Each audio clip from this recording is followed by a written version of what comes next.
بسم اللہ الرحمن الرحیم۔ ایش وائس کے تمام سامعین کو خلوص اور پیار بھرا سلام۔ میرا آج کا موضوع ہے جنگ بدر کی بارش۔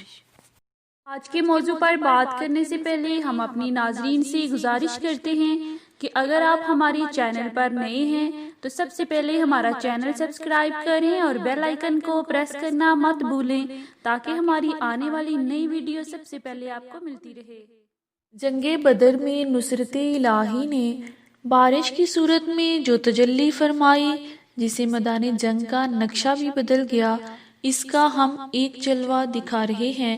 واقعہ یہ ہوا، رسول اکرم صلی اللہ علیہ وآلہ وسلم 313 صحابہ کرام کی جماعت کو ہمراہ لے کر مقام بدر میں تشریف لے گئے۔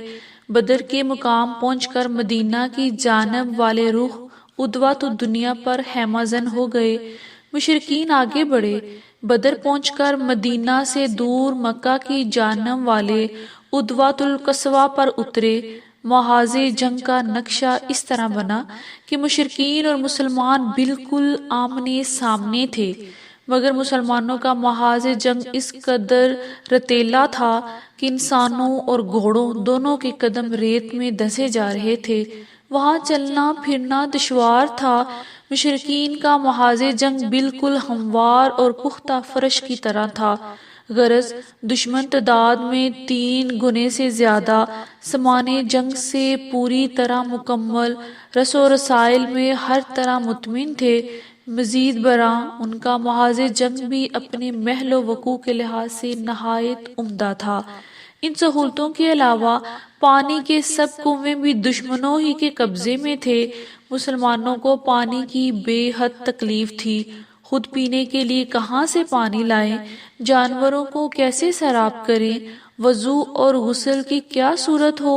غرض صحابہ کرام انتہائی فکر مند اور پریشان تھے۔ اس موقع پر شیطان نے مسلمانوں کے دلوں میں وسوسہ ڈال دیا کہ اے مسلمانوں، تم گمان کرتے ہو کہ تم حق پر ہو اور تم میں اللہ عز و جل کا رسول بھی موجود ہے اور تم اللہ والے ہو۔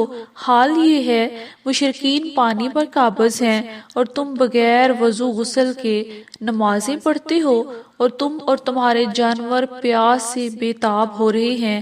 اس موقع پر ناگہاں نصرت آسمانی نے اس طرح جلوہ سمانی فرمائی کہ زوردار بارش ہو گئی، جن سے مسلمانوں کے لیے رتیلی زمین کو جما کر پختہ فرش کی طرح ہموار بنا دیا۔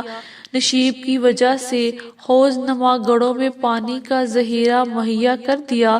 دشمنوں کی زمین کو کیچڑ والی دلدل بنا دیا، جس پر کافروں کا چلنا پھرنا دشوار ہو گیا۔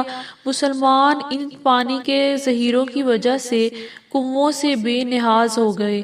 مسلمانوں کے دلوں سے شیطانی وسوسہ دور ہو گیا، لوگ مطمئن ہو گئے۔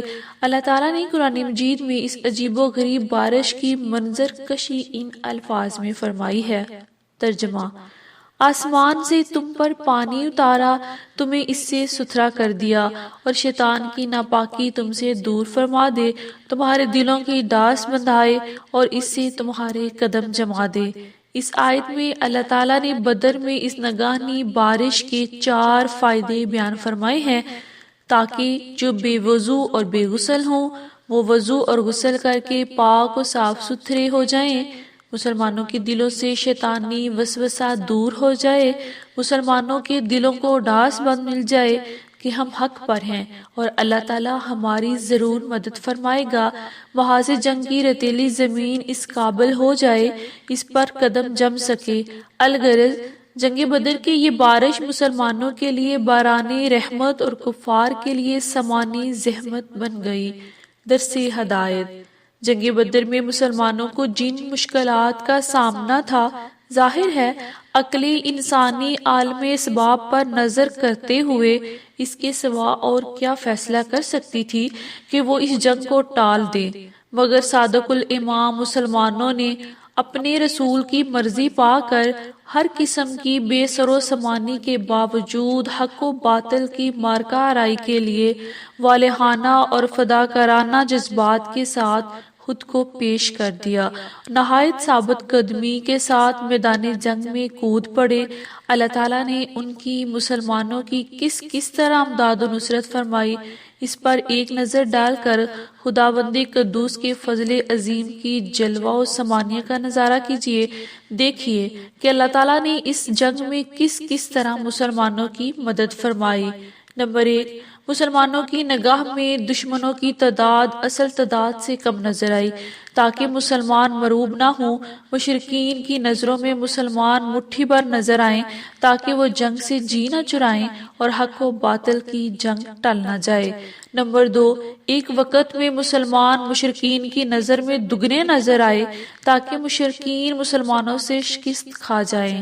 نمبر 3، پہلے مسلمانوں کی مدد کے لیے 1000 فرشتے بھیجے گئے، پھر فرشتوں کی تعداد بڑھا کر 3000 کر دی گئی، پھر فرشتوں کی تعداد 5000 ہو گئی۔ نمبر 4، مسلمانوں پر عین معرکہ کے وقت تھوڑی دیر کے لیے غنودگی نیند طاری کر دی، جس کے چند منٹ بعد ان کی بیداری نے ان میں ایک نئی تازگی اور نئی روح پیدا کر دی۔ نمبر 5، آسمان سے پانی برسا کر مسلمانوں کے لیے ریتیلی زمین کو پختہ زمین کی طرح بنا دیا، مشرکین کے محاذ جنگ کی زمین کو کیچڑ اور پھسلن والی دلدل بنا دیا۔ نمبر 6، نتیجہ جنگ یہ ہوا، ذرا دیر میں مشرکین کے بڑے بڑے نامی گرامی پہلوان جنگجو شخ سوار مارے گئے، چنانچہ 70 مشرکین قید ہوئے، 70 گرفتار ہو کر قیدی بنائے گئے۔ مشرکین کا لشکر اپنا سارا سامان چھوڑ کر میدان جنگ سے بھاگ نکلا اور یہ سارا سامان مسلمانوں کو مال غنیمت میں مل گیا۔ مسلمان اگرچہ خداوند قدوس کی مذکورہ بالا امداد اور اس کے فضل سے فتح یاب ہوئے، تاہم اس جنگ میں 14 مجاہدین اسلام میں بھی جام شہادت نوش کیا۔ یہ واقعہ ہمیں بتا رہا ہے کہ اگر مسلمان خدا پر بھروسہ کر کے حق و باطل کی جنگ میں ثابت قدمی کے ساتھ ڈٹے رہیں تو تعداد کی کمی بے سر و سامانی کے باوجود ضرور خدا کی مدد اترے گی، مسلمانوں کو فتح نصیب ہوگی۔ یہ اللہ تعالیٰ کے فضل و کرم کا وہ دستور ہے جس میں انشاءاللہ تعالی قیامت تک کوئی تبدیلی نہیں ہوگی۔ شرط یہ ہے مسلمان نہ بدل جائیں، ان کے اسلامی خصائل و کردار میں کوئی تبدیلی نہ ہو، ورنہ خدا کا دستور تو نہ بدلا ہے نہ کبھی بدلے گا، اس کا وعدہ ہے، یعنی ہرگز خدا کے دستور میں کوئی رد و بدل نہیں ہوگا۔